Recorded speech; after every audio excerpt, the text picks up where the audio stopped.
Basement level vibes with another one. Straight up blackness, aye. Who tell the truth? Mark Benskop, defend the ghetto youth. Mark Benskop, radio station is the fruit. Mark Benskop, straight up from the root. Mark Benskop, who tell the truth? Mark Benskop, defend the ghetto youth. Mark Benskop, radio station is the fruit.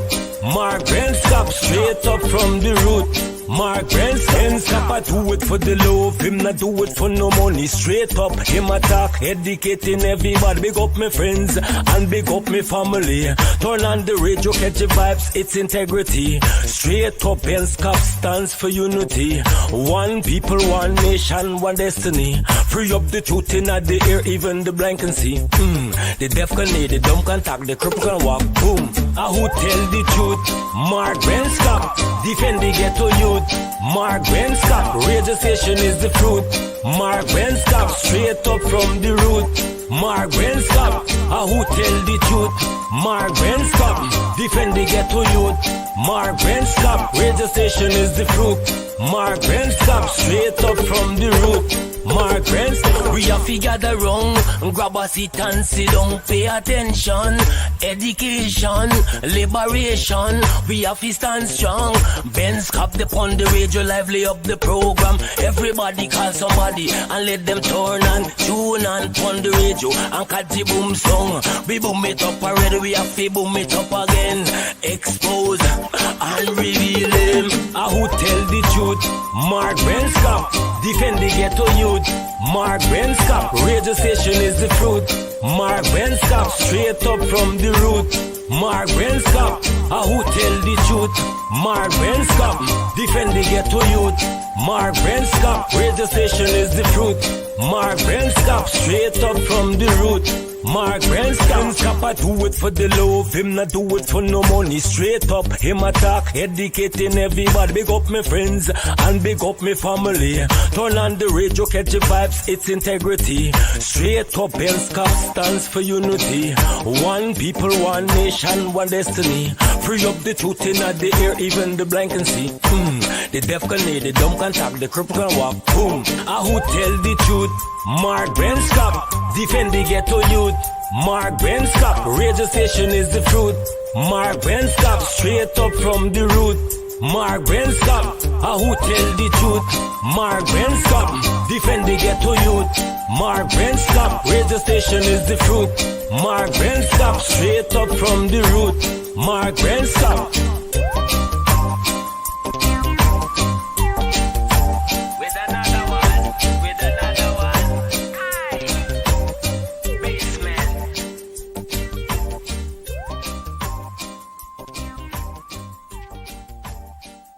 Hello, this is attorney Shellen Washington, owner and founder of the Washington Law Firm located at 455 Utica Avenue in Brooklyn, New York.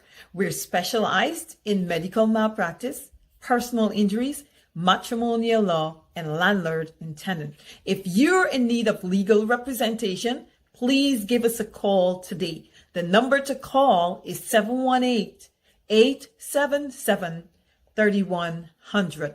Consultation is free at no cost to you. So call us today to see if we can be of any assistance to your legal needs. Again, the phone number to call us is 718-877-3100.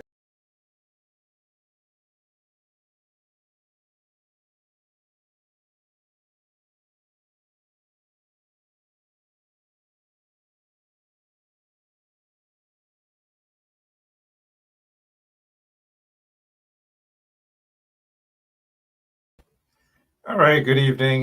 The confirmation of the appointed person to replace Sarah Ann Lynch. We're still awaiting the final word from the Senate as it pertains to Nicole, who will be replacing, or hopefully will be replacing, outgoing U.S. Ambassador to Guyana, Sarah Ann Lynch. And now, this time around, you guys got to stand up. You guys got to be straightforward in terms of the U.S. ambassador to Guyana. And you guys got to ensure that there doesn't appear to be any sort of partisan arrangement, partisan way of doing things. This time around, people want the best. And so we're hoping, at least I'm hoping, that the new ambassador would take that course of action almost immediately. And I advise that the incoming U.S. ambassador to Guyana be mindful of that same circle of individuals, some of whom are part of the private sector commission. She's got to be very, very careful. Time for new friends. You can't just have the same set of folks who would whisk her away, whisper whatever it is to her, and basically, try to give the impression as though the ambassador is basically in their corner. And I hope that this incoming ambassador, this new ambassador, will basically have this fresh approach to things. And so that's just my advice for now. But I'm holding back in terms of congratulating her since she has not been confirmed as yet. And as soon as she's confirmed, I tell you, I wouldn't have a problem saying congratulations early o'clock. And so Guyana will have a new U.S. ambassador. Usually we hear, and good evening to all of you, usually we'll hear and we'll get to see a joint statement, press statement by the ABC countries, their representatives in Guyana. Unfortunately, I haven't seen a joint statement as it pertains to the 19 young, mainly girls, majority or almost all of them, except one, are females. Not a joint statement, nothing at all, but these are things we want to see, joint statements, and we want to see them reaching out a little more as well, as it pertains to these sort of human rights stuff. But guess what? Guess what has happened? I am saddened by this. Even though, yes, we are all mourning and we should be mourning, apparently the PPPC isn't mourning. They are just out there attempting to score cheap political points. And hear me out on this. And if some of you, our regular supporters, every night you guys are here, and sorry that I say our regular supporters, you guys are like a straight up family. Thank you, Claudette Allen, saying share, back up and share. I can just imagine how she's screaming on top of her voice. Share, back up and share. I mean, how much louder can we say that, right? Thank you, Claudette Allen. Thank you. And good night to all of you, every single one of you. And now let's get to this here, the sort of petty politics, shameless politics the PPP is playing. If I'm wrong, tell me. Tell me this. They have a prayer service, yes, and at the Guyana. And here it is that the PPPC, you see there one of the ministers, just sitting there, knowing that the cameras are on her, on age Warren, right?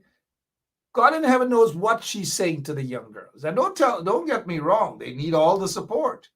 But why would you drag them out of the hospital moments after they were released? And I am almost certain that this was staged.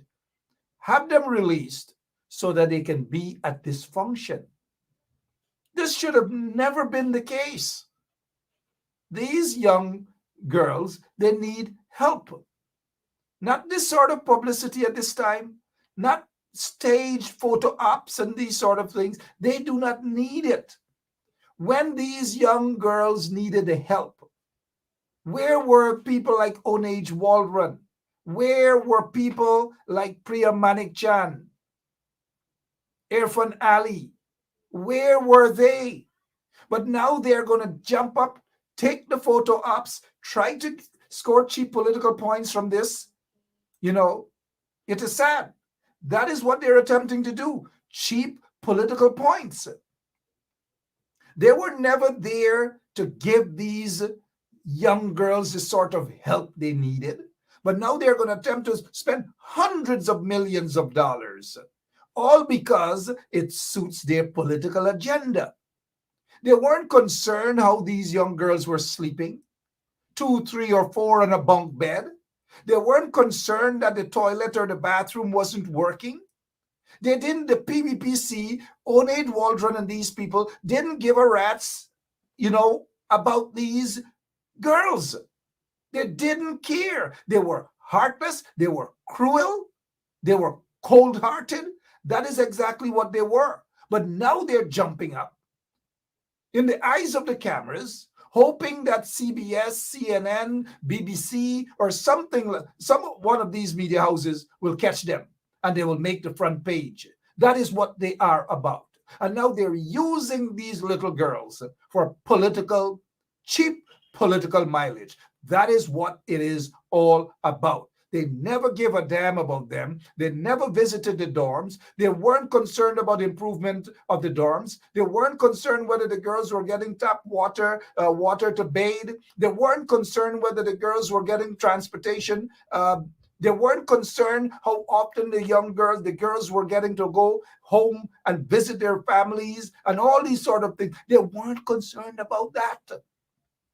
So if they weren't concerned about that, then why the heck do they want to fool us into believing that they really care about these little girls? They never did and will never.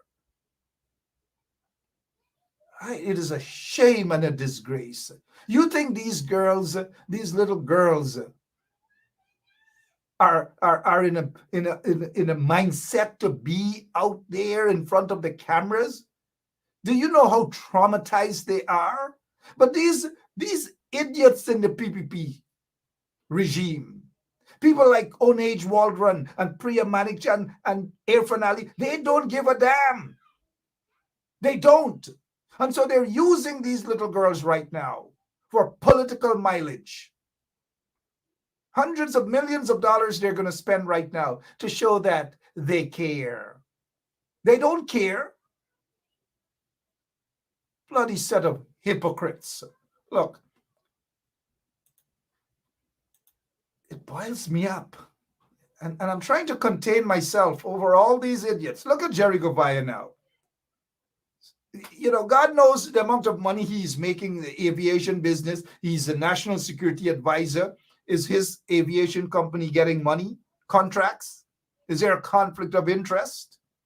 He's talking about the Lusignan massacre, the Bartica massacre. What does that have to do with what has happened to these 19 girls? 18 girls and one guy. What does that have to do with that? Can somebody explain? What does that have to do with anything? Anything right now for cheap political mileage. Shame on these vagabonds. Shame on all of them. And this one bowing his head, say praying. Praying. When some of his ministers were praying on the young indigenous girls. Some of his ministers are accused on all manner of things. Now, I'm not talking about Schuman, because Schuman is missing in action. Schuman is out of parliament. He no longer cares. He no longer gives a, you know what? We have a couple of guests this evening. We'll get back into this whole PPP propaganda, insensitive move by the PPPC. Shame on them. Somebody's giving us an echo. One of our guests, I don't know where we're getting that echo from, but if we can, it seems as though Councillor Dexter Fort, or maybe it is our other guest, Leland Saul. I suspect that is coming. Both of them. They're in Guyana, so you get crickets in the background and all manner of things. We have the councillor with us. The councillor fresh out of jail. Fresh out of jail. Fresh. Hey, welcome to the club. Welcome to the club. Councillor Fort, Good evening to you. And Leland Saul, good evening to you too, sir. A blessed good evening, Mr. Benchcop. I'm Tell I'm us, in, I'm in good company.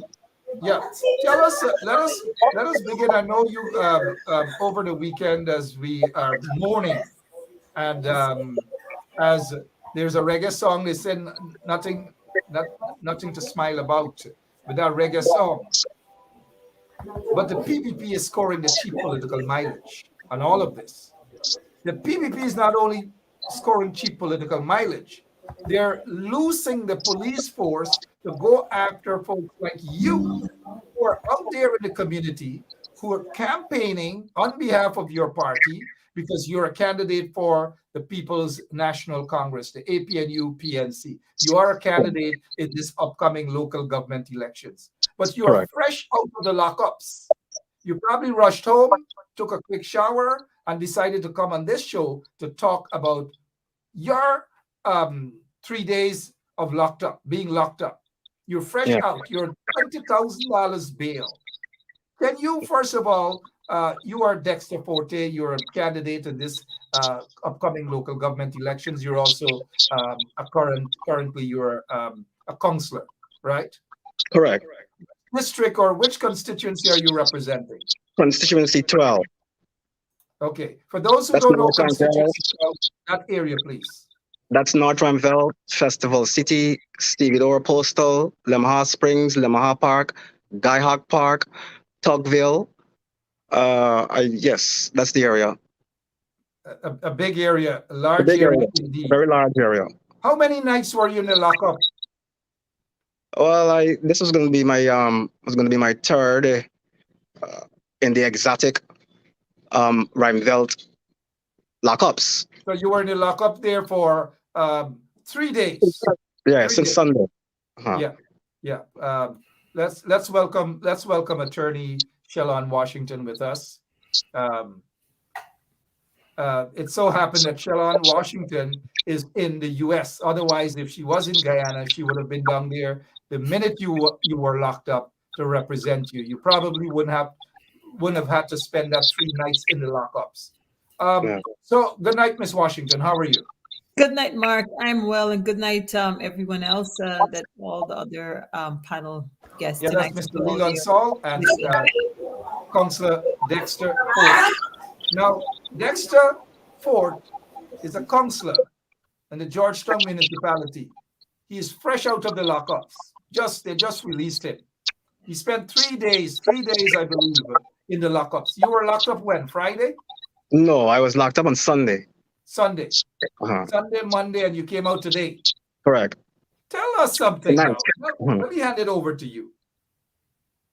Why were you locked up? Well, I was locked up while we were campaigning in constituency 12. As you know, we are currently in the local government elections mode. And so we were campaigning like every day. I, myself, Comrade Saul, and the others. We were campaigning in around Flying Fish Street, and as we were heading to Festival City, where I'm from.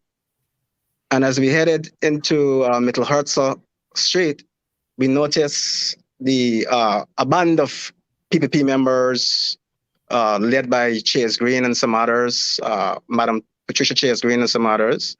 And so we went along campaigning, we bumped heads. And so when we bumped heads, I carrying the APNU flag, kept saying, this is a APNU stronghold. It is not for sale, and we're not hungry in this area. And so, and we kept on with our slogans, and we were campaigning, and we were having fun, etc., standing strong in our community.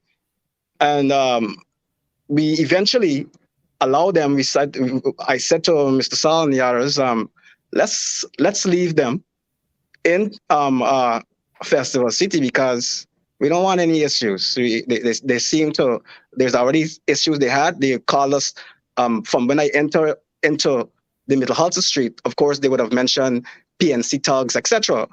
But that didn't bother me or offend me. I didn't take it as anything serious. It's something that is always being said. And so we allowed them to proceed with their what they were doing, and we left to go back into Flying Fish Street. where in less than a minute, a police vehicle pulled up, asked for my name, Dexter Fort. I said, I am he. And they said, well, there's a report, a 911 report came in a few minutes ago, and Patricia Chase Green is saying that you have verbally abused her. She's making allegations. And so I stood there in awe. First thing, I'm in awe because I heard that it was a 911 call, and in a few minutes they were there. Mr. Benchcop, let me say this to you. I'm also the chairman. I used to be the chairman of the Festival City Policing Group until this government came in, politicized it, and threw me out. But we have had so many robberies in Festival City that we would have called for patrols, and to date, those patrols has not showed up. It shows you the abuse of state power that in a few minutes, that you have a patrol in a community like Festival City arresting somebody for saying, this is AP and U community. We are not for sale. We are not hungry here. So wait a minute, Mr. Forte. Allegations are, and these are silly allegations, that calling them names such as Hungry Belly and they don't belong here and these sort of things. Yes. I don't know, that warrants somebody being locked up for 3 days?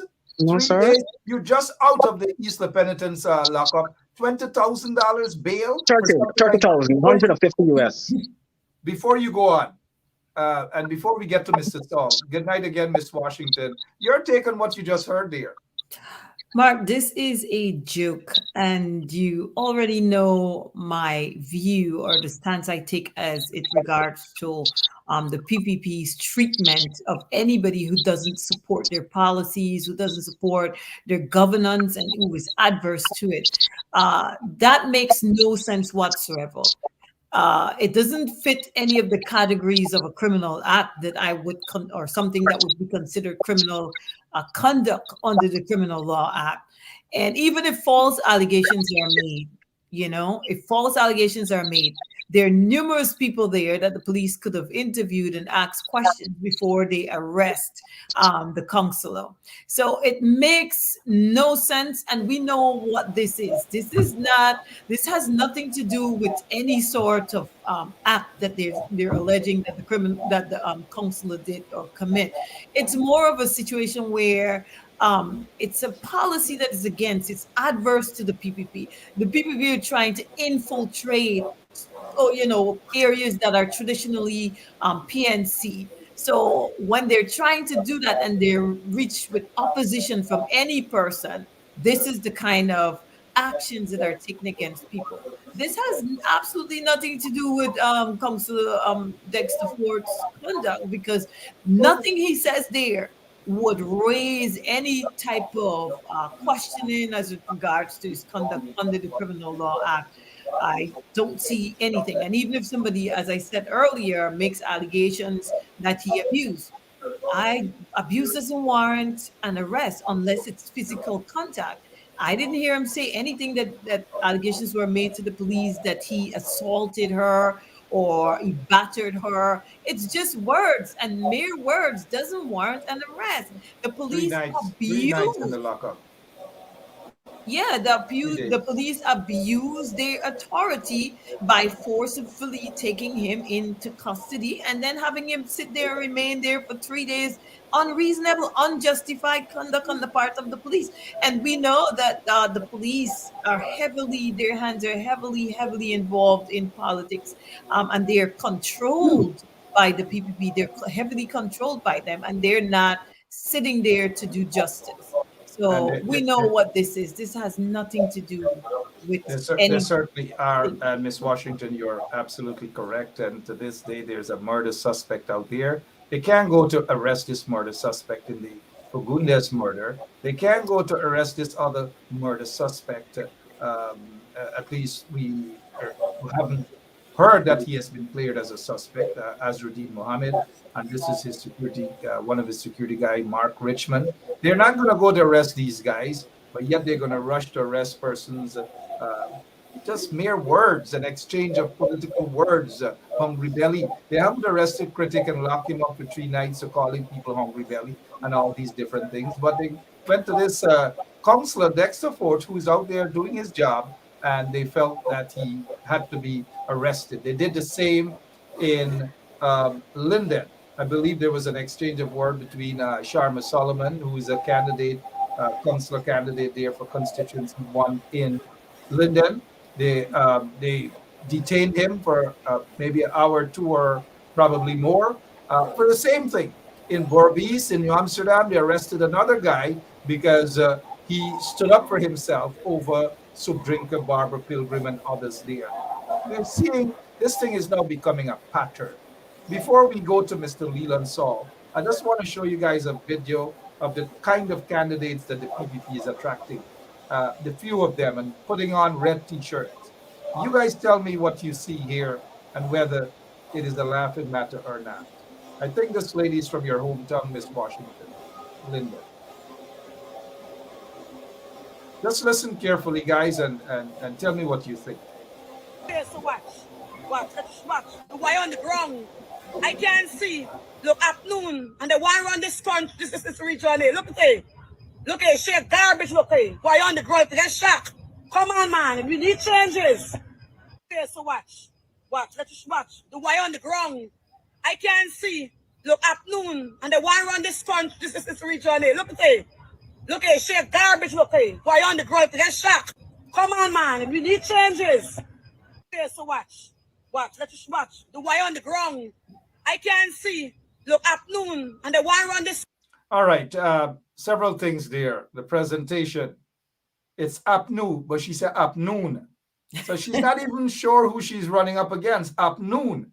All these wires and these sort of things, they fall. Of course, central government can do it. The Minister of Infrastructure can do it. They have others that can do it. But every little thing they're blaming afternoon. Her words. Afternoon for. But Mark, ahead, if I can have a take on this one. Please. This video makes absolutely no sense, and people need to understand what they're looking at before they could even come to a conclusion to understand the foolishness of what this woman is doing.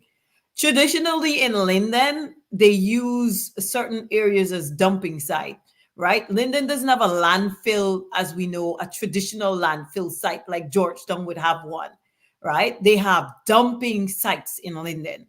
This here looks traditionally like something I've seen as a child growing up, a dumping site in Linden. Assuming, mind you, assuming it's Linden.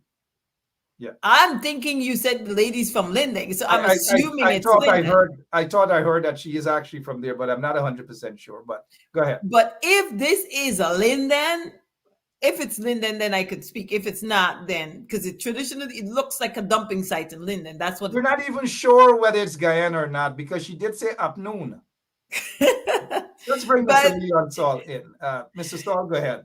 Since you're not sure if it's Linden, I mean, if we're sure, then I know what this is. Anybody from Linden can tell you what this is, and this has nothing to do with the government. This lady's just acting. I don't know what she's trying to do here, what she's trying to accomplish, but dumping sites are exactly what it is. People dump garbage at particular sites, and that has nothing to do with the government. Absolutely nothing at all. And in the afternoons, I'm going to say good afternoon. Good afternoon. Good evening to you. Good evening, Mark. Good evening. You're part of Miss afternoon? Washington and Are my you part brother. of afternoon? I don't know what she's speaking about. Obviously, what's going on, sir? Good evening. With all the problems we have in the country right now, let's hear from you, sir. Go ahead. Okay. I just want to comment briefly on the arrest of Mr. Fort. Sure. We have seen similar arrests in Linden in relation to Sharma Solomon in New Amsterdam. And there is also a similar incident in Belgium where a villager spoke, or he engaged a PPP activist, and he merely asked him, "Why are you bringing these people into our community?" And that PPP activist went to Welded police station and he made a report that the gentleman threatened him. You know, on Sunday, when Mr. Fort was arrested, a comrade approached Miss Chase Green because they were in the same group, and he asked her why. Look, let us finish this thing here. And she said to him, I cannot deal with this issue. DJ is addressing it, and this man must be made an example. And so, as I engaged the police over the past 60 hours or so, repeatedly I was told this one is above us. We are awaiting instruction. It is obvious that the police force is being controlled by the politicians. And so they're using the force to intimidate opposition supporters. And definitely we are living in an autocratic state. And as I mentioned before, not only autocratic state, but an apartheid state where one section of the population, they're treated in a particular manner. And I want people to understand that the PPP did nothing for communities that are not supportive of them over the past 23 years. And I don't know why some people believe that the PPP will do something good now. Their intention is no good. And I can tell you that, and I can see it. You know, Mark, it is well established and known since August 2020, we have approximately 48% of the people in Guyana is living on less than 1,000 Guyana dollars a day. 50% of the Guyanese people do not eat a proper meal daily. And yet, with all this wealth, more people daily are being forced into poverty. And so the PPP come, they will go into communities, especially Afro-Guyanese community. All of a sudden, they have an interest in our communities. But when they come, and this is what they do, they say that they're concerned. And these communities will benefit from developmental activities. And in most cases, what they do, they give out contract. And you know the type of contract they give? Drain cleaning contract. They're saying to Afro-Guyanese mainly, this is where you belong. You have to clean drain, and that is what you will do. The president would have said that there is a deficit of laborers or workers in Guyana, and they will import workers. But yet they have a 10-day worker program, temporary workers. There's no superannuation benefit. There's no job security. It's left up to the politicians to employ people. We would like to see a government that will train people for the jobs that are available or jobs for the future. We cannot support what is going on. And I would like to ask Guyanese, come June the 12th, this local government election must be a referendum on the leadership and governance of this country. People must reject the PPP. And for those who have lost their dignity and pride, they're running behind the PPP for $5,000 and a box of food. Maybe we have to try to understand what is going on. They're so we have vulnerable. Mr. Saul, we have to do a lot of try to understand so many things. But the people are not that gullible. They're seeing they know exactly what is happening. They're rejecting the PPP. They're rejecting the PPP in New Amsterdam, in Linden, in Georgetown, in Bartica, in Madia. The PPP is being rejected all over. But let's get back to Councillor Fort. Just for a quick minute, let's get back to Councillor Fort. Councillor, you're representing Afternoon, right? Yes, I'm recognized. I'm afternoon, Afternoon.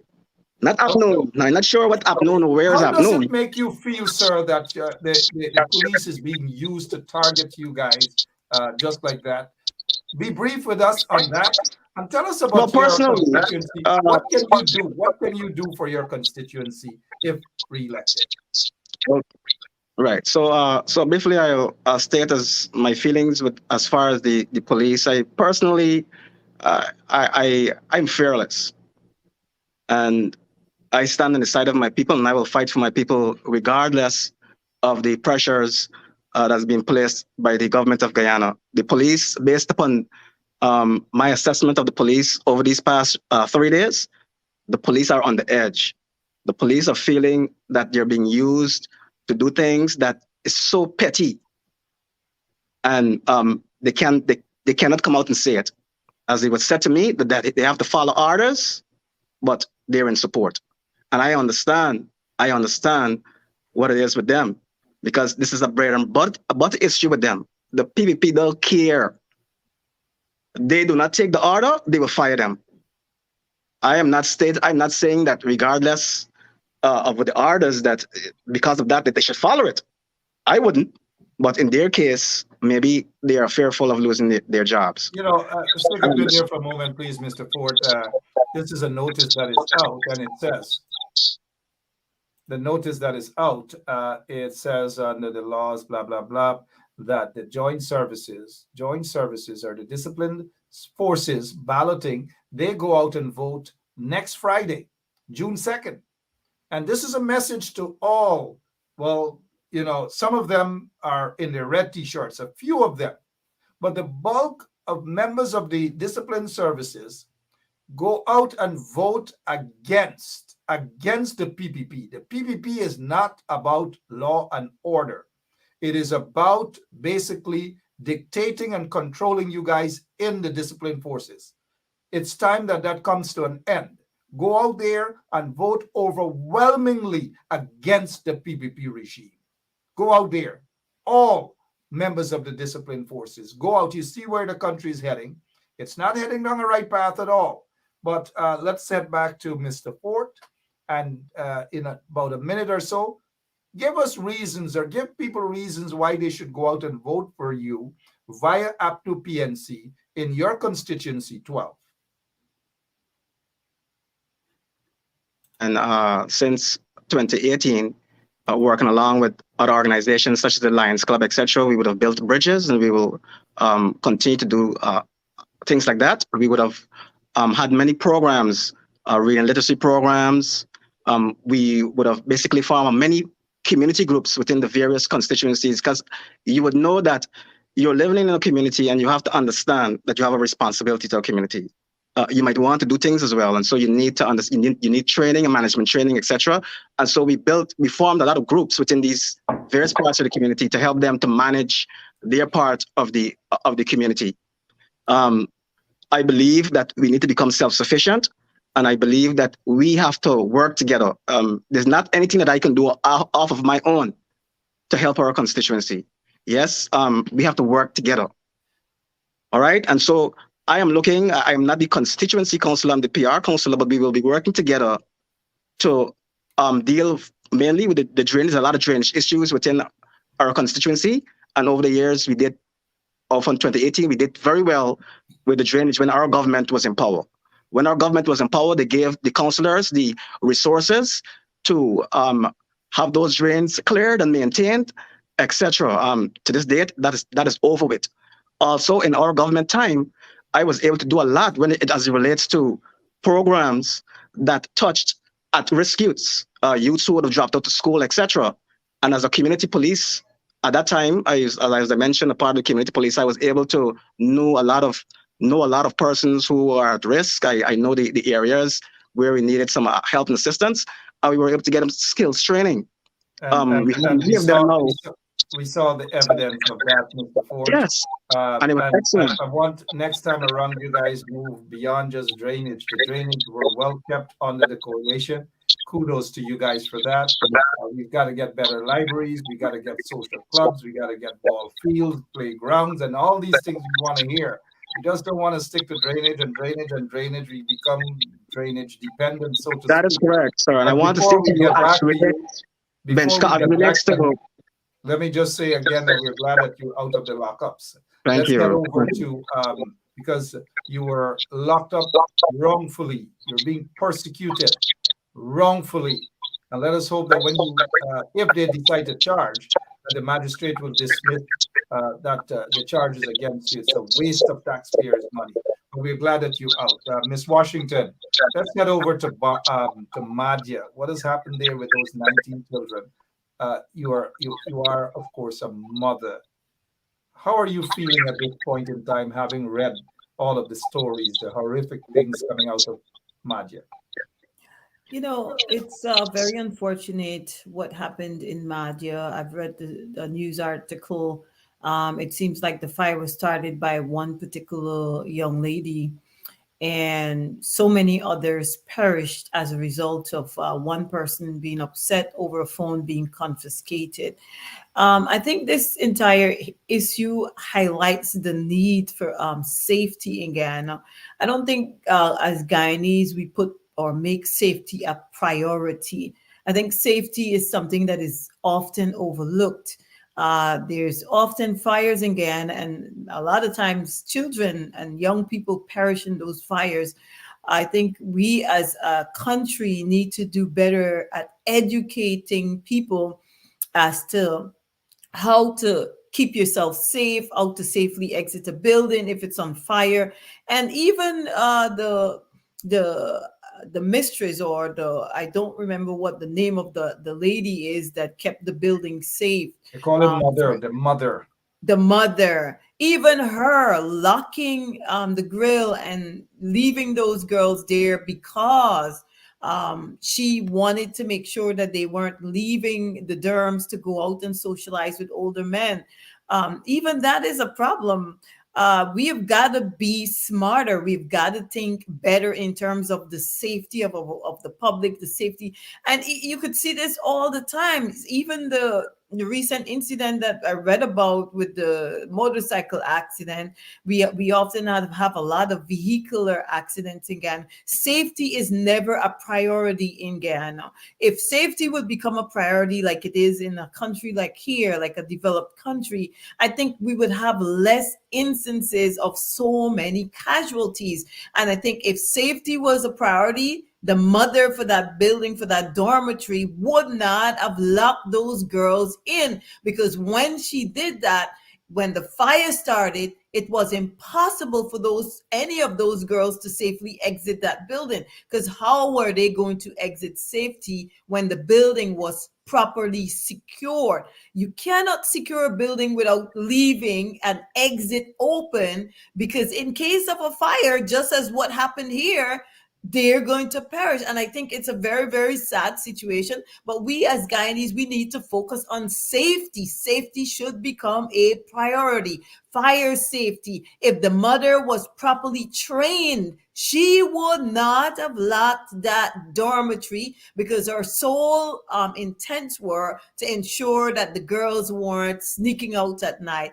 And, you know, in hindsight, it would have been better if she had just allowed them to sneak out, because doing that or taking such action to properly secure and lock that building without people being able to escape caused the life of so many young women. So it's very, very bad what the perpetrator did in terms of setting the fire, but it's even worse that safety protocols were not in place to ensure that those girls were able to get to safety in the event of a fire or some other tragic incident. You know, over here in America, we have fire drills all the time. The schools often have fire drills. They train the kids from a very young age in this country how to escape, safely exit a building. So I think in this tragedy, we got to find ways to think about safety first. They do that. Start from preschool, fire safety, and all these things. I have my daughter that goes through those sort of things. Fire safety, in the event there's an emergency, and so forth. Um, and I noticed that some of us are not staying focused here. Conrad, August, stay focused, please, and let's have some respect for our guests. Okay, I'd appreciate that because a lot of our guests are speaking out. They're brave enough to come here and speak out. I will send you the link on Conrad August. Instead of typing behind your keyboard, you can come and show your face and speak out as well, just as these brave warriors are speaking out. So let us be respectful, okay? And if we can see, we're just seeing half ahead of Mr. Leland Saul. We'll ask, thank you, sir. We appreciate that. You're part of an organization that deals with discrimination and so forth. What's your take on what has happened there in Madia?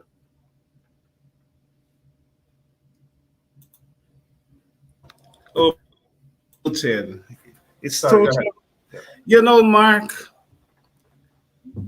it's negligence, and I would want to blame those who are charged with responsibility to ensure that buildings, the proper safety measures are in place at buildings, especially government buildings. And so the question is whether or not safety inspections are being conducted frequently as they should. Whether the fire service would have inspected that building to ensure that they have the correct smoke or fire detection equipment, whether drills are being carried out, whether there are fire extinguisher or sprinkler system in those buildings. And so, what is that relationship between the municipality and central government, or between the regional administration and central government? What role the Ministry of Education played in terms of ensuring that the proper systems were in place in terms, I'm speaking here about the safety measures, or the local government, Minister of Local Government, or the Amerindian Affairs. These are all ministries that share responsibility. And I cannot understand the rationale for grilling a dormitory, and more so for locking it and lock those kids inside and no one is there. And I think it is important that they convene a commission of inquiry as soon as possible. I must tell you that I was appalled to see the ministers of government, including the prime minister, they were walking through the scene, tampering with evidence. I really do not understand that, and the investigation is not concluded, because we need to know exactly what caused the fire. Anyhow, I think the fire service has already pronounced that the fire was deliberately set by someone, a child. But indeed, I am saddened by the entire incident, and I would want to convey my condolences to the bereaved family and friends, and especially the people of Region 8, my indigenous brothers and sisters. But we need to do better. And I trust that this incident will cause government to review the safety measures that are in place at various facilities, because we have several dorm school and dorms facility in the interior and even on the coastline. And so I trust that they're looking at that as we speak to ensure that all the safety measures are in place and how these facilities are being operated. Thank you so much. I appreciate that, Mr. Leland Saul, also a candidate in the upcoming local government elections for his area. Let's head back as we look at the time. We head back to Councillor Dexter Fort. Um, we, those of us who are not on the ground, give us an idea as to what's happening here as it pertains to the this so-called propaganda by the PPP that so many people are wearing red and all these things. What's happening in your area specifically, sir? Well, in my area, it's similar. Yes, we do have an influx of persons going to the PPP. Of course, these persons, when you speak with them, they always tell you the reasons why, and they're saying life is When you hard. And say influx, are you talking about just a couple of handful or a few?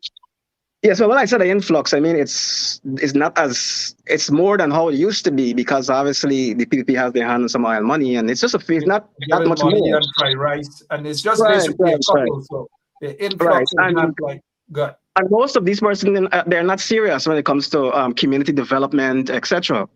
And so these are persons who see that maybe they could get their hands on a contract and so forth, and a little drainage contracts, and they would support, and they're supporting the party in that way. But on the whole, like, let me say this to you, I'm very confident that we're going to do well in Georgetown, because the people of Georgetown, they're looking at the PPP and they're seeing what they're doing, and they want to send a message to them. They cannot come out and speak up because they know that they're going to be targeted, they're going to be marginalized. And so they're waiting patiently for June 12th. That is my analysis of moving around, because I'm a person who's always on the ground. Many of them, yes, they were a little upset about certain things that didn't get done while we were in government at the time. And after explaining and after showing them our plans and where we fall short and etc. and what we could do better, they're very happy. They're very happy that we're. Let's face it, a few of them are upset because we gotta eat. That's all they're concerned about. They're not concerned about community. They're not No, concerned about development. They're not. All they're concerned about, we gotta eat. Maybe that's why right. some of them are taking the box of chow mein, fried rice, cook up, whatever. But we're glad that you're out, Counselor. We're glad Yes. that you're on the ground But doing what you're doing. We wish Mr. you Benstrom, I just want to end this part to Barra Jack Deal, because he keeps sending this message to me that who? Barra Jack Dio, Yeah. um And that who is he again? he's the president of Guyana. Oh, I mean the vice president. Oh, okay. He would have basically sent saying that we should allow the PPP to work in the community. Anybody should be able to leave any party and join any party. It's the constitution and it's their right. And I agree. It is their right. When you say, sir, that he keeps sending this message to you personally? Yes, it's a personal message. As you would see, as I said, I'm a very active counselor. 1 second. When you say personally, a text message to you? No. Through other persons. Okay. Through other persons. Continue, sir. Right. And so I would like to say to him that I do agree, yes. However, when he gives back the hundreds of persons who lost their job when they came to power because they were APNU, moms and dads who lost their mortgages, loans, who had to take their children out of private schools, just because they were APNU, they lost their jobs. Well, when they come to my community, until he gave them back their jobs, when they come to my community, I'm going to have them aware of their party treatment of our people, of their party treatment of our infrastructure, our community, and what they have done to try to divide us. And so I'm going to stand up and I'm going to say to them that they're now welcome in my community. I'm going to stand up and let them know how the community derive, and I'm going to speak up. While I was incarcerated for those 3 days, calls came to my phone, and with certain threats, etc. Also, while I was at the station, I received threat from Madam Green's sons and one of her driver. And I want to say clearly, I am not fearful. I'm not fearful of you. I'm going to continue working to develop our community. I'm going to continue. Report those threats to the police. I did try, and the police said that they were instructed not to take any statements from me. We know who some of those guys are, and I guess some of them are even on the watch list of the U.S. Let me just take this time out, Counselor. I know you've had 3 rough days in the lockups, and we're glad that you're out. We wish you all the best in this campaign, and keep yourself safe. We will be watching and monitoring you to ensure that you're safe. All of the threats you're receiving, whether it's from Chase Green's sons or whoever it is, ensure that you report it, keep a list of it, and go to your leader of your party to walk into Congress Place and let them know what you're going through. But we appreciate the fact that you're out. You've taken the time out. We want persons to go out and vote for you and your candidate for constituency 12. Thank you so much, sir. Vote, vote, vote, vote. Constituency 12 or the entire Georgetown APNU. Thank you. Appreciate it. We are not for sale. We are hungry. Appreciate it, sir. All right. Go out there and vote. Up new PNC. Not up noon. Up new. Let's get back to attorney. This is what they according to the PPP propaganda press is saying. Madia tragedy. Police filed for DPP Wednesday. Based on what you've heard and allegations that some student caused this fire, and then you're hearing that the person responsible for the building wasn't there, but she had a child in there, that died. These are all allegations. And then we heard that the security was there and they couldn't do much. Then we heard other persons were there. Then what sort of approach from a legal standpoint would the DPP be taking? I think at best it's manslaughter, to be honest, because this is negligence on some part of the government, the Ministry of Education, whoever is responsible for that dormitory, they are negligent.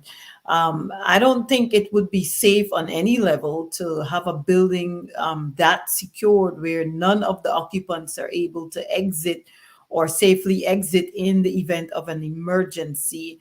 I think common sense has to prevail that in any situation, regardless of your fear of the students leaving the building, going out at night, sneaking out, you have to understand that the safety is always first, so that the safety of those children should have been a priority, and the mother or whoever of that was responsible for that building should not have left the building so secure and not be able to open the building or leave no means of having the building open if an emergency arises, which did arise in this case, and causing these children to perish.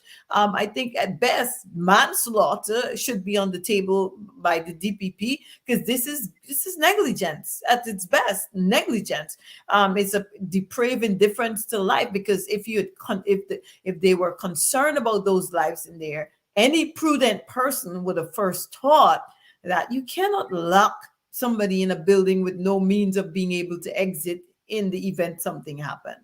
And well said indeed. There's a little boy that died, a little boy, Adanja Jerome. I'm not sure if that's the mother, that's the person who's responsible for the dorm and allegedly locked the dorm. And that was it, because had that lock was able to be removed, I don't know if somebody could have knocked it out or something. There is a high possibility that the 19 persons, all 19 would not have died. Maybe just a few. But in law, as you know, there's something that's called contributory negligence. They're alleging that this student, started the fire. Obviously, it wasn't premeditated, but the fact that this mother didn't do her job, she contributed to this. So, well, you see, that would only come into play with a civil case as it relates to her child only.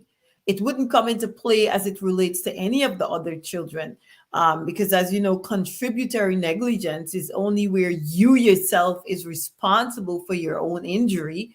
Therefore, if you contributed to your own injury, the law says not in Guyana really, But in some certain jurisdiction, contributory negligence, especially in the state of New Jersey, New York, to some limited extent, use contributory negligence only to limit the damages a plaintiff would be entitled to in the event of tort being committed, or they being suing somebody for a tort against them or their property. But this is at its best manslaughter for that person who was responsible for the building. And I think the families, the children, the parents of the children who perished in that fire, they need to sue the Ministry of Education. They should sue. I definitely think that would be part of them getting some sort of justice for what happened. This is gross negligence in terms of from a civil perspective. I couldn't understand. For the life of it, it's hard to fathom that anyone would secure a building with people in there, no means of escape, and not even consider the possibility of an emergency or a situation where they might need to evacuate quickly. It's only in Guyana, Mark, only in Guyana. Safety is never a priority in Guyana. Only in Guyana, indeed. Attorney Shellon Washington, no stranger to you guys. Negligence all across the board. We will see where this would go as it pertains to the DPP. Let us hope that it's not about to just make the 17-year-old person who's alleged to have started the fire. We're hearing a lot of second and third hand information, but let us get down to the bottom. We've got to get a proper investigations. Mr. Leland Saul, are you confident that there will be a proper and an impartial investigation? Mark, I don't have any confidence in this government, and I don't see them conducting a proper and an impartial investigation. Seriously, I don't, because I don't have confidence in them. We are suffering in this country. This government is not responsive. They're not transparent. They don't adhere to any of the principles of good governance. So, hence, I have no expectation of them conducting a proper investigation. And I guess almost everyone would agree with you, former Army officer of the Guyana Defense Force. Here it is on June 2nd. Friday, June 2nd, the discipline forces balloting is on that day. What message do you have for your colleagues in the armed forces? I expect them to go out and exercise their franchise. As I said before, this local government election is a referendum on the leadership of the PPP, and I will urge them to vote against the PPP. Within their local government area. Nevertheless, let me emphasize this. I don't have any confidence in GCOM's ability to conduct free and fair election. Leading up to the preparation of these elections, we have seen the problems with GCOM in terms of fraudulent signatures being used to endorse candidates. The gerrymandering of boundaries, which is not in keeping with our constitution and laws and so on. I think on the 30th, there is a court case, and I don't know what will be the outcome of that case. GCOM definitely does not have the capacity to conduct a free and fair election at this time, and they must admit so. Even when you look at the decisions that GCOM would have made over the past 2 years or so, all the decisions are made in a particular way and favor a particular set of people. And I think that is being done to generate a particular outcome. And we know that. All right. Thank you so much, Mr. Leland Saul. Let's get back as we wrap up this evening's program. We want to say condolences to Elaine Williams out there in Buxton. She was crushed to death. Today, all these deaths in the country, condolences to uh, Attorney at Law Nicola Sandy Ford, um, the death of her son by accident a couple of days ago, and then we have the sister of Member of Parliament Joretta Fernandes. Condolences to everyone, every single one, including the 19 young people who lost their lives there. Our sincerest condolences to all of them. Uh, Miss Washington, here it is, right out of the hospital, fresh out of the hospital, minutes out of the hospital. The PPP folks decided that they are going to take these young people, these students, from that dorm, as traumatized as they may be, bring them out in the public for photo op and so forth and so on. Your take, please, ma'am. Yes. I'm not even surprised at the level of thoughtlessness on the part of the PPP. What the PPP does is try to put a front, a facade to the public for the public to believe a lie. But really, they don't care, because if they had any care for what these girls are experiencing, just having learned of the situation that just happened and them themselves, their lives was at risk, to put them here, it's just heartless, it's callous. And this is who the PPP is. They're heartless, they're callous people. They will go for the kill. They're only interested in their own self gain. And this is what this shows clearly. Because if they were concerned about these girls, they wouldn't be bringing them in public right now. These girls needed to be consoled. They needed their parent. They needed comforting, because that is very traumatizing what they just experienced. But again, I said, this is not surprising. This is who the PPP is. The Guyanese people are very much aware of who they're dealing with. But some of them choose to turn a blind eye. Some of them choose to ignore. And the ones who really understand what they're dealing with, they chose differently. They're going with the PPP or APNU. And the PPP need to allow people to express how they feel truly about them, and to allow them to, go protest against them, allow the Chinese people freedom of expression. And this should not be. Allow those girls to grieve, allow them to feel the way they're feeling just after experiencing a very, very traumatic experience. And the thing is, too, I am almost certain, Miss Washington, almost certain that they never sought the permission of the parents before they did this. I'm almost certain. It's because of these young folks, their ethnicity, and I go right back to that without any apologies, that they feel that they can just use these children for political photo op. That is what this is all Mark? Yes, Mr. Saul, go ahead, sir. Yeah, I just want to bring something to your attention, even Sure. in relation to this incident. I received a message tonight Yes, sir. from someone who is aware what is going on. And they said, do you know all the psychologists at the mental health unit walk out today? And the person went on to tell me in the end of the message, and they sent sheer social workers to Madia to counsel those people. All the professional people went off the job.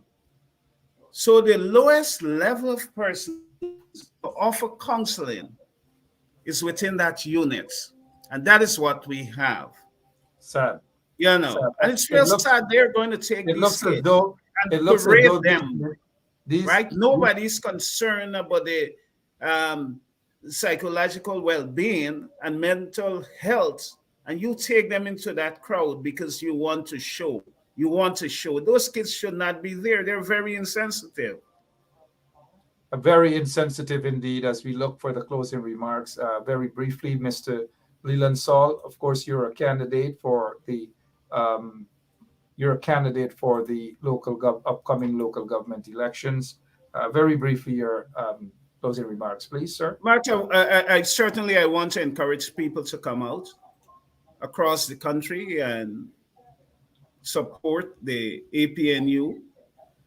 Within the city of Georgetown, we see the condition of the city, and we are committed to improving the conditions within this city. Of course, we will have to come up with ways in dealing with central government in terms of them starving the city of resources. I have my own idea what can be done. Of course, we have a judicial arm, and for those who, especially the big businesses and even government, they are they're indebted to the city and they must pay their dues so the city can deliver um, good services to the citizens of Georgetown. But we must ensure that we retain control of this city. And therefore, I ask of the citizens of Georgetown to come out and vote overwhelmingly for the uh, for and that is it, Mark, for this evening. Good night. Thank you so much. That's a good shade of green you have on there. You're a busy man. Um, I wish you all the best on behalf of all of our listeners right here. You will be back on 107.1 FM. Thank you so much, Leland Saul, for all that you're doing there on the ground. Good night, Mark. Good night, Shalon. Good night. Bye bye. Bye-bye. Yeah, Miss Washington, so I leave you for the floor. You're just quickly, how are things going at your office? Lots of things happening. Miss Washington is out. Her office is there in Brooklyn, New York. Make contact with her if you have any matter, medical malpractice, personal injuries. She does divorce. All right, Conrad August. Remember, she does divorce, right? And Conrad August, she also does landlord tenant. So if you're having problems with your landlord, Conrad, or anyone out there, ensure that you reach out to Miss Washington. Your closing remarks, please, Miss Washington. Mark, thank you as always for having me on the program. I want to say thank you to all of your listeners, for those who have been sharing the link, sharing the live, and ensuring that everyone, your friends, families, neighbors, whoever are able to listen into these programs as always. And I want to say also thank you to all of you out there who have been supporting my office. A big thank you to all of you. I won't be able to call names because a lot of you come into the office and you often, or you refer people, and the people often tell me, I've got this number, I received this number from X person or Y. So I want to say thank you to all those people. You've been giving my number to your neighbors, to your uncle, your aunt, your nieces, your nephews. I want to say a big thank you to all of you. I really appreciate I really, really appreciate you, all of Mark listeners who have been helping my office by sharing the information, giving a referral to your friends and family, neighbors, whoever it is. Thank you so much. I do appreciate you guys. And I want to say to Guyanese who are going out to vote on June 6th, I want to say just make sure you put that X at the green. Make sure you vote PNC, APNU. Keep that vote where it belongs. Support the right party who has been there, improving Guyana during the term that they were actually in office. And we need to continue to strive, do all we can to make Guyana a better place. It might not be tomorrow, it might not be next year, but we can keep one step at a time and continue to protest, continue to make your voices heard until there's some success. Somehow, Guyana has to change. Thank you so much, guys, and good night. God bless all of you. And once again, thank you so much for your love and your support at my office. Thank you so much, Miss Washington, and for all of those people who go out and they support your law firm. Thank you all so much for that. But watch out for a name, Conrad August. He usually has problems with his landlord. Watch out for that name whenever he calls. Well, whenever he's ready. If he, I usually don't represent the tenant, but I'm just teasing Conrad. I know. But you're saying you don't usually represent the tenants; you go for landlords. Right, I do. I might have to evict him, but may not represent him. So evict Conrad August. But thank you so much, Joe, for your time as always, ma'am. Appreciate it. Thank you, Mark. Thank you for having me. Good night. All right, I noticed Sean Anthony Ben. Sean, how are you doing? Sean is asking here, I feel like I should go on for another hour, right? Sean Anthony Ben is asking, Mark, where is Jack Deere? All that is happening. Jack Deere is in the closet. You want him to come out of the closet now? He's actually in the closet. He's peeping. He's in the closet. Jack Deere, we know that you're in the closet. Where are you? People are asking you, and I'm telling them that you're in the closet. Come on out. You talk a lot about all the issues. Come on out of that closet right now and talk. Sean Anthony Ben and others want to know where you are. But just watch it. He's going to try to play king or queen or whatever. He's going to try to play it, to hop on out and give the impression as though people like him. When he steps out of that closet, watch it. Watch the demonic nature of that guy. When he comes out, my heart goes out to the people, and my party has been doing so much, and they, Mr. Aubrey Norton, and that criminal, and we have been doing. Sorry that I'm making my face up like that when I'm sounding like Barrett.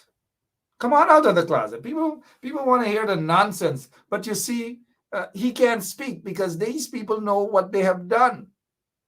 What they have done to those 19 young people who should not have died, who should not have perished. But they have done, they have, perished as a result of negligence of the PPP. Let's face it, negligence. And so they're rushing out now, playing what is damage control, and they're taking photographs with these young people. Suddenly they believe in prayer. They're praying. Irfan Ali is praying. God in heaven knows what he's praying about, who he's praying to, and all these different things, right? Look, people are not stupid. People know what's going on. They're disrespecting the family members of those who have died in the fire.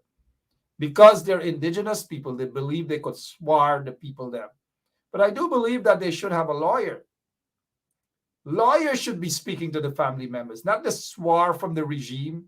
And now we're hearing that for each family member, one minister will be assigned, not a counselor, not somebody to counsel them, to talk to them and these things. No. This is how ridiculous the PPPC regime is. Not a counselor. What they're doing is basically saying one minister for family to brainwash that family. That is what they're doing. It is I pass to the fullest. Why should we sit by and accept these things, my friends? Why should we? Don't we deserve better? Of course we deserve better. But we can't expect better from Jack Deere, from Irfan Ali, from Unej Waldron, from these guys. They don't know better. All they can do is propaganda upon propaganda upon propaganda. I've noticed somebody said that Jack Deere is on the bed. I don't care who's bad, who call me bad or not. This is a serious show, mind you. All I'm saying is that he needs to come out of the closet. Sean Ben asked a question, and I'm just responding to Mr. Ben, telling him where Jack Deere is hiding right now. He's in a closet. Come on out of the closet. But even if he comes out of the closet, what do you think he would say? What do you think he can say? Do people want to hear from him? These are the people who are causing all the problems in the country right now, whether you like it or not. Look at what is happening every single day. Tomorrow, we are not even sure that there's going to be a Guyana. We are not sure about that. Every single day, it's like these people are a bunch of crosses on this nation.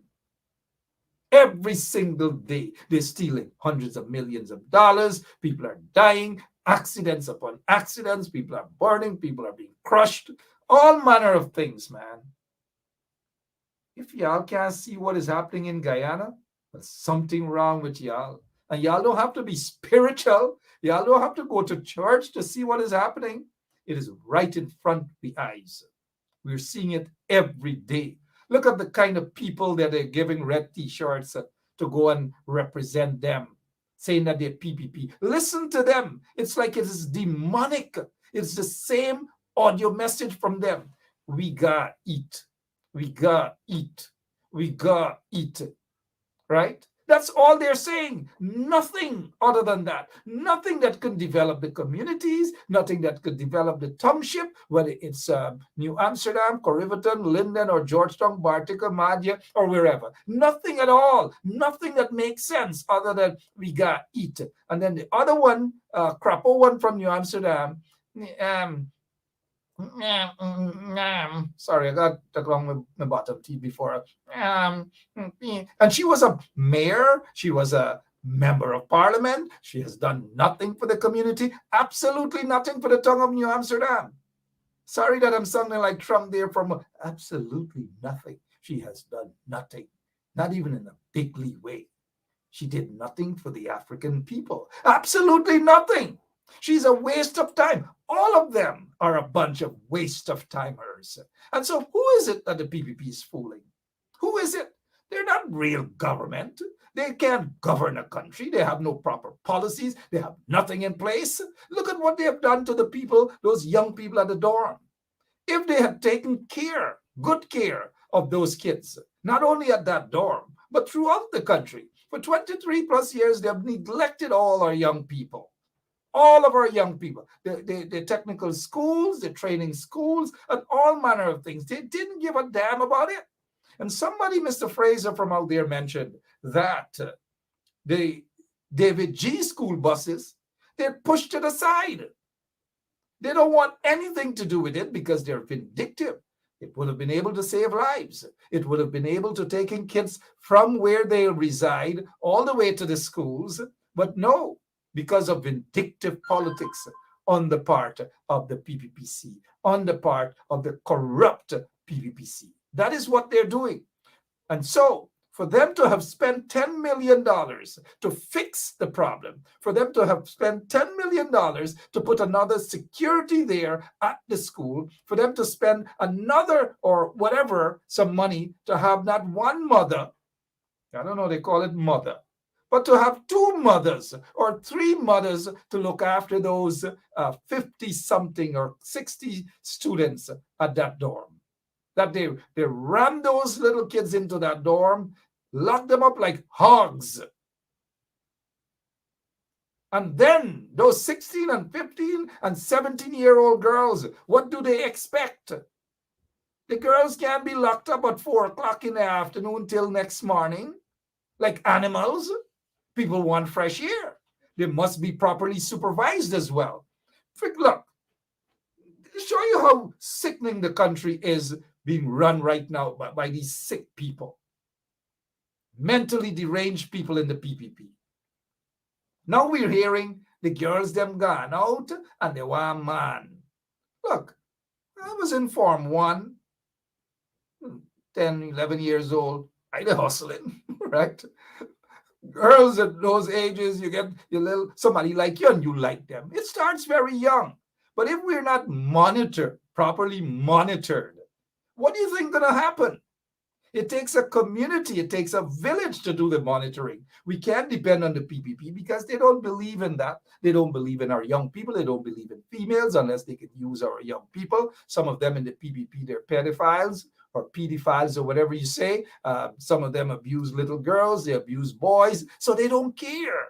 They just don't care. So we can't look up to them for any sort of protection for our young people. What about the community? What about the village? Don't tell me Jim Cock bring Ram good story now, but them little girls go out and they want David man, and one of them David man, and then the teacher said that she's been with this man or the mother and this man and the man. If that is the case, then these things should have been reported. That is why they have social workers. Don't wait until they're dead now to talk. Don't wait now. What have you done to protect them? If you've heard all of these things, the question is, what have you done to protect them? What laws are in place to ensure that the perpetrators, the sexual perpetrators, are brought to justice? And that these young girls are protected. Young girls will always be young girls. Young boys will always be young boys. And so we can't just jump up and blaming them because they want to go out and get a boyfriend. Some of them are easily persuaded. Some of them are from broken homes. Do we have a system to help these young people instead of condemning them? Do we have that system to really do that? But all we do is just condemn and condemn and condemn and make the victims suspects. That is what we do. That is what we keep doing. Look at how many of our young girls are being impregnated in communities, and instead of bringing the perpetrators to justice, the cases are being covered up. Government turns a blind eye on these issues, all because we have a corrupt police system.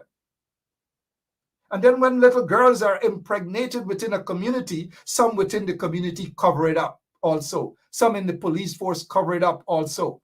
They take money, they take bribe to cover these things up. And then a little girl who I'm told is 17 years old, she wants to have a boyfriend. She wants to have a man.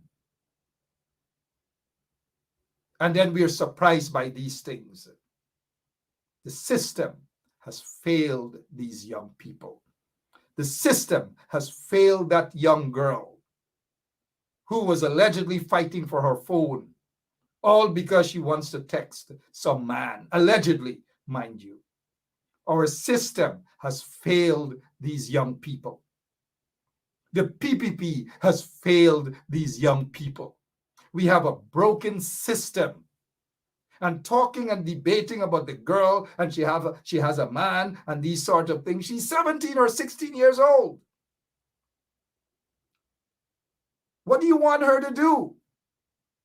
That's what young people do. They want to have boyfriends. They want to have girlfriends. But if they're not protected by a government or a system or laws or law enforcement officers who oftentimes side with the perpetrators, they're rape victims, where police take money from the rapists to shut the matter down. You know how many of these cases do not reach the court? You know how many of these cases finished at the inquiry desk at the police station? You know how many young girls are being impregnated every single day or month or whatever, and these things are covered up? You know how many ministers of this current installed regime have been accused of sleeping with little indigenous girls and little girls around the country and little boys also, that these things are being covered up?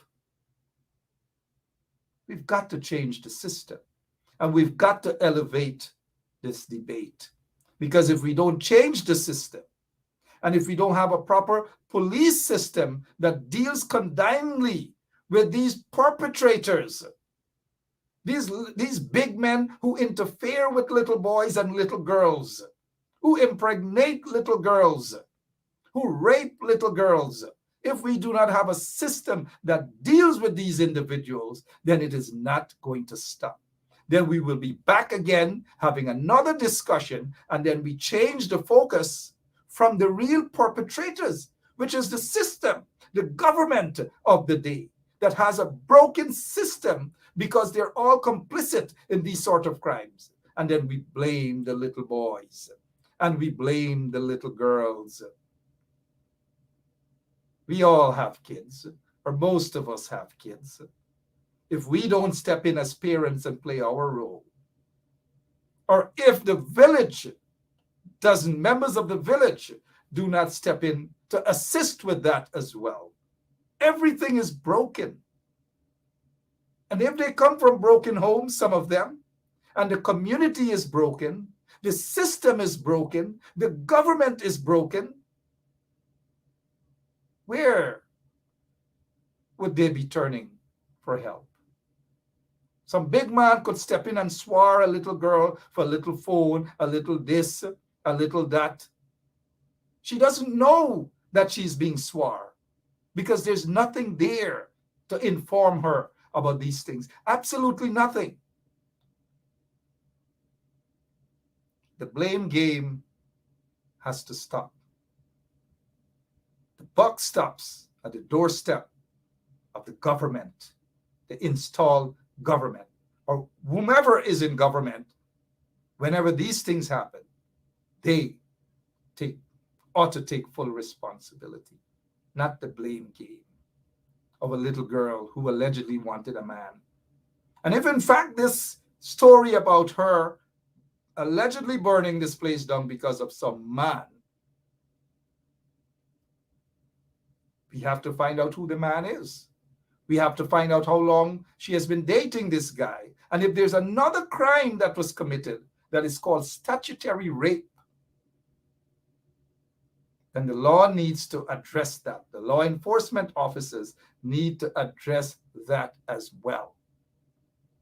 Because there are lots and lots of statutory rapes happening in Guyana. Lots of statutory rapes. Incest, raping of little boys, raping of little girls, and so forth.